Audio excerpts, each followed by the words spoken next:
मित्रों नमस्कार। मेरे वीडियो के जो व्यूअर्स हैं वो हमेशा व्हाट्सएप पर अपने व्यूज़ देते हैं और ये कहते हैं, कमेंट्स करते हैं और ये इच्छा प्रकट कर रहे हैं लगातार कि साहब आप फैमिली लॉ से संबंधित जो सुप्रीम कोर्ट और हाई कोर्ट के जो जजमेंट्स आते हैं उन पर अपना वीडियो क्यों नहीं बनाते। तो आज का मैं जो ये वीडियो है ये मैं फैमिली लॉ एक डाइवोर्स के मैटर को लेके आया हूँ, जिसमें कि ऑनरेबल हाई कोर्ट इलाहाबाद ने बहुत ही इंपॉर्टेंट जजमेंट दिया है। तो इसको मैं आगे बढ़ाता हूँ और आगे बढ़ाने से पहले मैं आपसे एक रिक्वेस्ट करूँ कि इसको आप कंटिन्यूसली लगातार आप सुनेंगे, लास्ट तक इसको देखिए तो आपको पूरा मैटर क्लियर हो जाएगा कि इसकी कहानी क्या है और हम ये इसमें कौन से इश्यूज ऐसे हैं जो कि ऑनरेबल हाई कोर्ट ने क्लियर कर दिए हैं। बात आगे बढ़ाते हुए ये है कि एक शादी हुई और शादी कब हुई? 15 दिसंबर 2013 को।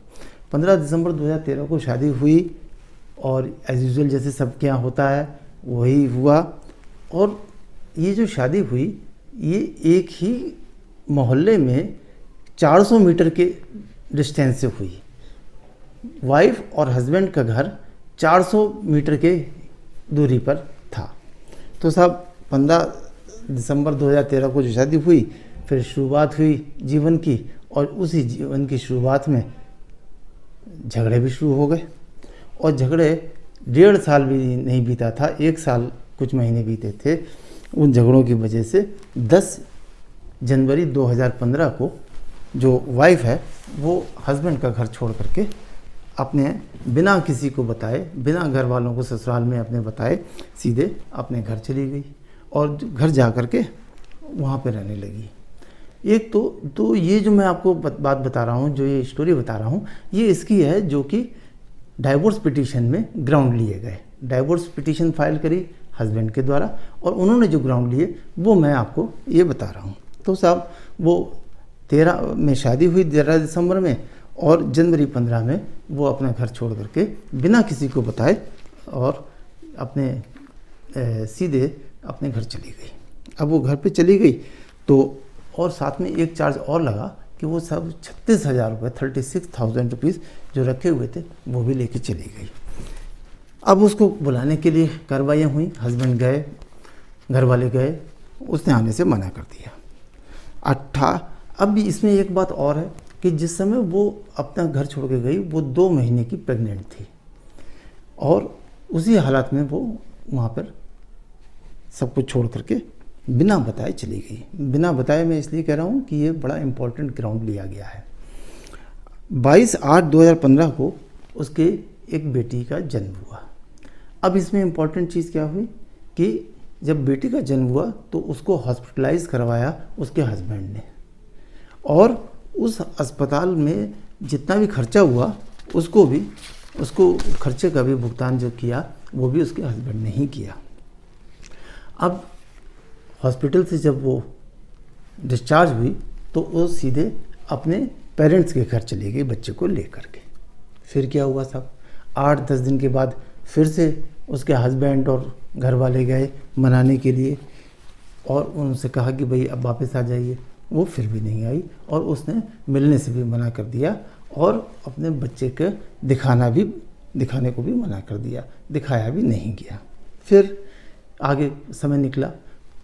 15 जनवरी 2017 को हस्बैंड ने अपने सगे संबंधियों के साथ में फिर से गए और ये कहा कि भाई मैटर ख़त्म हो और वापस आ जाओ, लेकिन वो वाइफ वापस नहीं आई। ये बात आ गई 15 जनवरी 17 तक। इसलिए फिर उन्होंने डाइवोर्स पिटीशन हस्बैंड की तरफ से फैमिली कोर्ट में फाइल कर दी गई और ये कहा गया कि 2 ग्राउंड पे ये पिटीशन फाइल हुई। क्या कि एक तो सब उसकी वाइफ की क्रूरता कि उसका व्यवहार बहुत गलत है और वो बिना बताए अपने ससुराल से अपने घर चली गई। ये क्रूरता की एक परिकाष्ठा थी, एक स्ट्रीम थी कि उसने इतना बड़ा एक्शन ले लिया, समाज में बदनामी हो गई, क्रूरता हो गई, क्रूरता की वजह से। और दूसरा ये था कि डिजर्शन का पॉइंट कि उन्होंने इसको परित्याग कर दिया, डिजर्शन माने परित्याग कर दिया और ये कह के गई कि अब हम आपके से कभी भी पति पत्नी का संबंध नहीं रखेंगे और इस मंशा के साथ में वो चली गई। और जब वो चली गई तो उससे पिटीशन फाइल करने के 2 साल का ड्यूरेशन इस बीच में निकल गया। तो इसमें फैमिली कोर्ट में जब ये मैटर पहुंचा तो उसमें 2 इशू आए। पहला, क्या वाइफ ने हस्बैंड और पारिवारिक सदस्यों के साथ में क्रूरता का व्यवहार किया, और दूसरा सेकंड इशू, क्या वाइफ ने हस्बैंड का घर 10 जनवरी 15 से बिना किसी कारण के छोड़ दिया। ये 2 इशू फैमिली कोर्ट के सामने आए। इसी बीच में हिंदू मैरिज एक्ट की सेक्शन 24 के तहत 5,000 रुपया वाइफ को, 2,000 रुपये उसकी बेटी को और 20,000 रुपये लमसम देने का एक ऑर्डर भी कोर्ट ने पास कर दिया। वाइफ ने दोनों ही, अब इसके अगेंस्ट फैमिली कोर्ट में क्या हुआ कि वाइफ की तरफ से कहा गया कि ये सारे जितने भी आरोप लगाए गए हैं ये गलत हैं। और क्या कहा गया, उसने उनके द्वारा कहा गया कि ये मैं तो छोड़ के गई नहीं थी, 400 मीटर की दूरी पे घर है, मैं तो अपने घर चली गई और फिर आ गई थी और फिर चली गई थी। दूसरा इम्पॉर्टेंट पॉइंट उन्होंने ये कहा कि जो बेटी हुई है उसको हॉस्पिटल में एडमिट कराने का भी काम हस्बैंड ने किया है, और जो पेमेंट्स हुए अस्पताल के वो भी हस्बैंड ने दिए। उसके बाद वो 8-10 दिन मैके ज़रूर गई थी, उसके बाद वो लोग बनाने आए थे तो वो वापस चली आई और उन्हीं के घर पे रही, 2016 तक रही। और 16 में उसने हस्बैंड के घर में ही रही, और बच्चे के होने के खर्च के देने के साथ साथ उसने जो ऑपरेशन के समय जो लीगल अप्रूवल लिया जाता है, लीगल कंसेंट ली जाती है, वो भी हस्बैंड ने दी है हॉस्पिटल में। ये भी बड़ा इंपॉर्टेंट पॉइंट रहा। और उसके केयर करने के लिए वो अपने मायके जरूर चली गई थी, लेकिन उस बच्चे में एक ऐसी बीमारी पाई गई जिसका इलाज करने के लिए उसको गुड़गांव जाना था, और वो अपने हस्बैंड के साथ में ही बच्चे को लेकर के इलाज कराने के लिए गुड़गांव गई। इस तरह से उसने बताया कि वो 2016 तक वहाँ पे रही, और गुड़गांव में ऑपरेशन के बाद वो 21 जुलाई 2016 तक हस्बैंड के घर पे ही रही है।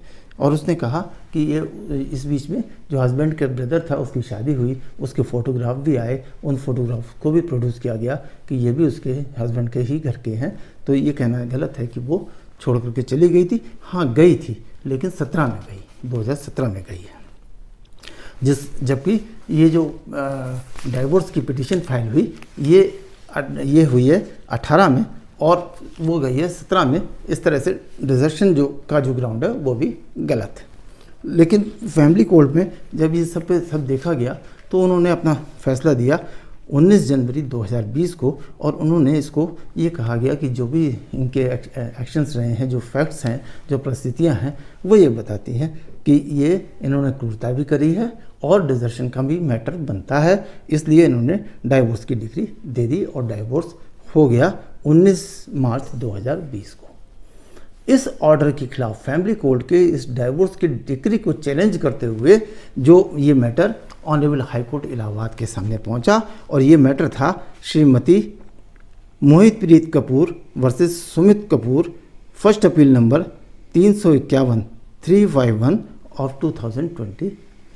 ये AFR approval for reporting, honourable high court ने इस जजमेंट को AFR घोषित किया कि ये रिपोर्टिंग के लिए अप्रूव है, और उसी के तहत ये मामला हम लोगों के पास आया, और ये हम इसमें आपको इसके आगे की बात बता रहे हैं। अब क्या हुआ, हाई कोर्ट के सामने 2 इशू आए।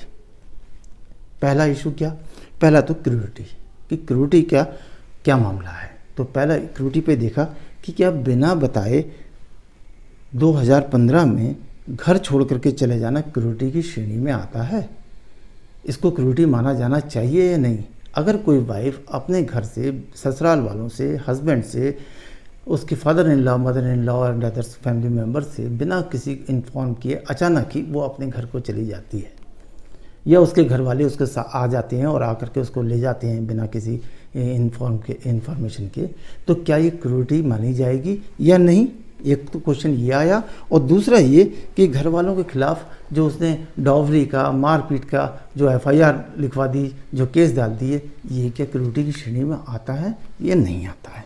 तो जो पहली बात आई कि क्या बिना बताए चले जाना ससुराल वालों के, हस्बैंड के घर से वाइफ का, ये क्रूरिटी में आता नहीं। इस पर ऑनरेबल हाई कोर्ट ने कहा the act of the appellant is visiting her parents house in any case even without the permission of the respondent does not amount to क्रूरिटी।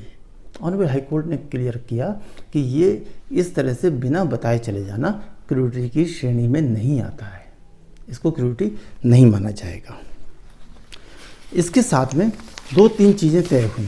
पहला क्या कि डाइवोर्स पिटीशन के बाद की क्रूरता डाइवोर्स का कारण नहीं हो सकती। दूसरा उन्होंने ये बताया कि साहब ये तो इन्होंने हमारा डॉवरी का केस झूठा डाल दिया, मारपीट का केस डाल दिया। तो उन्होंने क्वेश्चन ये उठा कि डाला कब।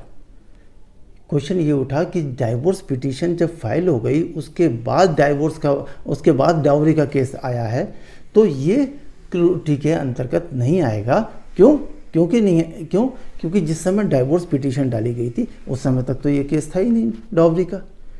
तो डाइवोर्स पिटीशन फाइल होने के बाद डावरी, मारपीट, जो भी और केसेस पड़ रहे हैं या FIRs हो रही हैं, वो क्रूरिटी की श्रेणी में नहीं आएंगी, क्योंकि डाइवोर्स पिटीशन फाइल होने के बाद में डाली गई है।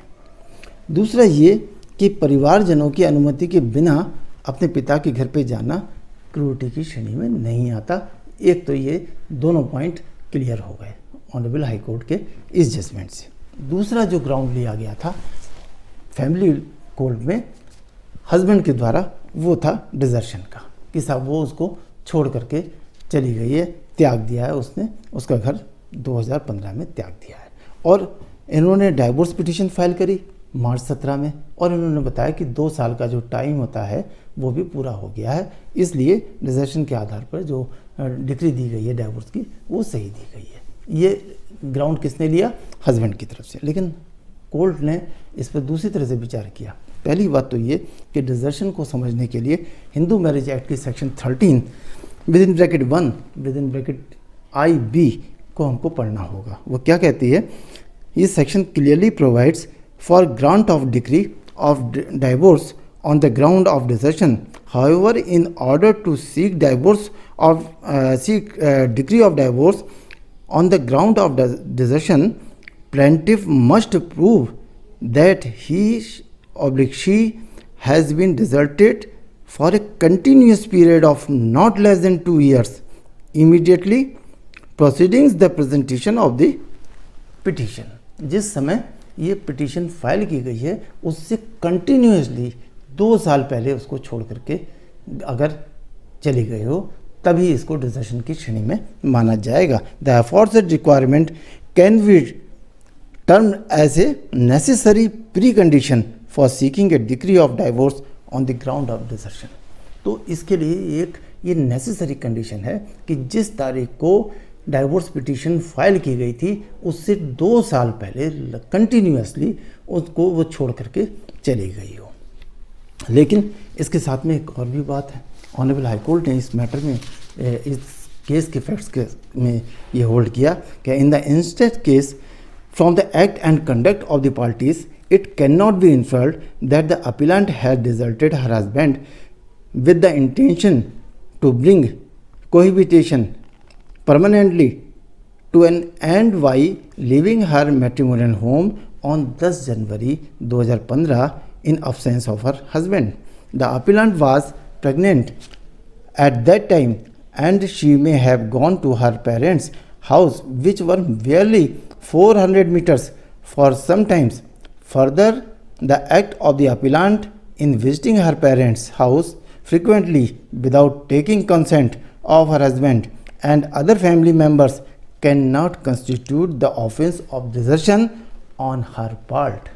अगर बार बार 400 मीटर की दूरी पे वो चली गई आ गई, इस आधार पर वो उसको ये मान लेना कि साहब वो चली गई है और उसने अपना परित्याग कर दिया है, उसने डिजर्ट कर दिया है, तो ये एक ग्राउंड वैलिड ग्राउंड नहीं बनता है। The plea of desertion taken by the respondent can not be accepted from the facts and circumstances of the case in as much as such as inference cannot be drawn from the attending circumstances which speak otherwise. It may be inferred that there were differences between husband and wife, but the act of the desertion without reasonable cause with the intention to bring cohabitation permanently to end is not proved, at least not on 10 January 2015. The cause of action as alleged to have been acquired firstly on 10 January 2015 and lastly on 15 January 2017. The period of 2 years of desertion is not proved from the material on record. तो इसमें उन्होंने ये भी clear कर दिया कि desertion के लिए जो 2 साल की एक कंडीशन है वो भी इसमें पूरी नहीं हो पा रही है। डिजर्शन के लिए जो कंडीशन है वो बिल्कुल साफ है कि जिस तारीख को डाइवोर्स पिटीशन फाइल की गई हो उस तारीख से ठीक 2 साल का समय बाहर उसको डिजर्शन के तहत पूरा हो गया हो, उसने परित्याग की फीलिंग रखी हो और उसमें जब वाइफ की एक मंशा भी ये रही हो कि अब त्याग करने के बाद, उसका घर छोड़ने के बाद पति पत्नी के रूप में उसके संबंध हमेशा के लिए समाप्त हो गए हैं। इस फीलिंग के साथ में अगर उसने उसका घर छोड़ दिया और उस छोड़े हुए पीरियड को 2 साल हो गया, उसके बाद ही ये डाइवोर्स पिटीशन पड़ सकती है, जो कि इस केस में नहीं पाया गया। तो अब क्या निष्कर्ष निकला? अब निष्कर्ष ये निकला कि वाइफ का अपने हस्बैंड से या अन्य परिवार सदस्यों से बिना बताए घर से चले जाना डिजर्शन की श्रेणी में नहीं आता है कि केवल सब वो छोड़ के चली गई। तो ना तो ये क्रूरटी की श्रेणी में आता है और ना ये डिजर्शन की श्रेणी में आता है। दूसरा, डाइवोर्स पिटीशन फाइल करने की तारीख से लगातार 2 वर्ष पहले से वाइफ का डिजर्शन होना अनिवार्य है। और तीसरा, डिजर्शन के लिए ये भी शर्त है कि वाइफ इस मंशा के साथ में जाए कि वो अब पति पत्नी का संबंध हमेशा के लिए समाप्त कर दिया है।